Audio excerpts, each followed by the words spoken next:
আপনারা দেখছেন SR24x7 news. এখানে প্রতি বছর আসি, স্বপন পর্বণ সুন্দর করে অনুষ্ঠান করে, ভালো পুরস্কার দেয়। আমি এখানে দেখলাম সাইকেল পুরস্কার দিচ্ছে, বড় বড় সুটকেস উপহার দিচ্ছে। তো তৃণমূল কংগ্রেস সবসময়তেই মানুষকে নিয়ে উৎসবে থাকতে ভালোবাসে। স্বপন বর্মনকে আমাদের শুভেচ্ছা, আশীর্বাদ। আগামী দিন যেন এই ওয়ার্ড থেকেও জিতে কাউন্সিলর হতে পারে। বক্তৃতার মধ্যেই বললাম যে তৃণমূল কংগ্রেস, আমরা যারা তৃণমূল কংগ্রেস করি, কিংবা আজকে স্বপন বর্মন এখানকার মূল উদ্যোক্তা এই ওয়ার্ডে, তিনিও যে প্রোগ্রামটা করছেন 28 তারিখ থেকে আজ অবধি, সবটাই কিন্তু পজিটিভ একটা কাজ তিনি করছে। তৃণমূল কংগ্রেসের জন্মদিন আপনারা জানেন, 28তম জন্মজয়ন্তী চলছে। 1 তারিখে হয়েছে প্রতিষ্ঠাতা দিবস, কিন্তু সেটাকে কেন্দ্র করে বিভিন্ন জায়গায় বিভিন্ন রকম সামাজিক কাজ হচ্ছে।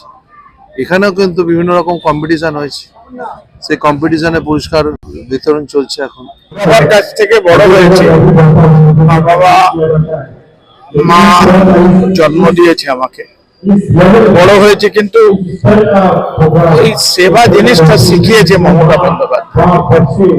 রাজনীতি আমরা বহুত দিন ধরে করি, কিন্তু আজকে দিদির একটা প্রেস কনফারেন্স শুনছিলাম যে কাজ করো এমন যাতে মানুষ মনে রাখে, একদিন সবাইকে চলে যেতে হবে। এটা অনেকে বোঝে না, আমরা অনেক আগে থেকে উপলব্ধি করেছিলাম যেতে তো হবে, বয়স হয়ে গেল, খুব কাছাকাছি পৌঁছে গেছি শ্মশানের কাছে, এমন কাজ করে যাব যে লোকে বলবে যে আজকে যে বডিটা এসেছে এ কার, একদম মানুষ। এটাই হচ্ছে উদ্দেশ্য, টাকা পয়সা কিছু নয়, ঈশ্বরের দয়াতে খাচ্ছি, রুটি জোগাচ্ছে। খালি মনে হয় না এই ছোট ছোট বাচ্চা যারা জন্ম নিচ্ছে এবং আজকে এই ছোট ছোট অনুষ্ঠানে তারা পার্টিসিপেট করেছে, তারা ওই প্রাইজ নেবার পর আনন্দ হয়ে বলবে কাকুর ভালো হোক, এটাই আমার পাওনা। এবং আমার দল মমতা বন্দ্যোপাধ্যায়ের মতন নেত্রী, অভিষেক বন্দ্যোপাধ্যায়ের মতন সোলজার, এই দলটা যদি মমতাদি যা করে দিয়ে যাচ্ছে, আমার মনে হয় 50 বছর এই দলটা কেউ সরাতে পারবে না।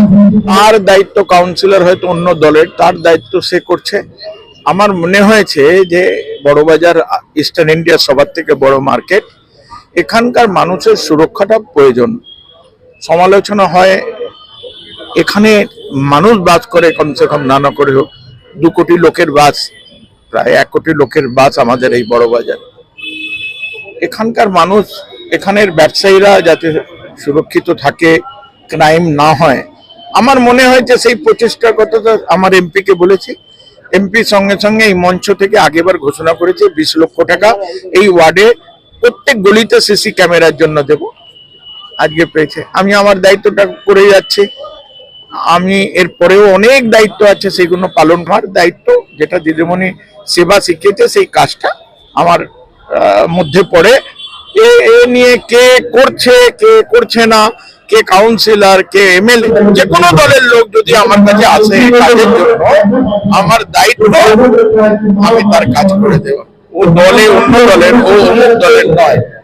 মমতা বন্দ্যোপাধ্যায় এটাই শিখিয়েছে। আর এই সেবা আপনারা তো দীর্ঘদিন ধরে আসছেন এখানে, আমরা মমতা বন্দ্যোপাধ্যায়ের শেখানো পথটাকে অনুসরণ করে চলেছি।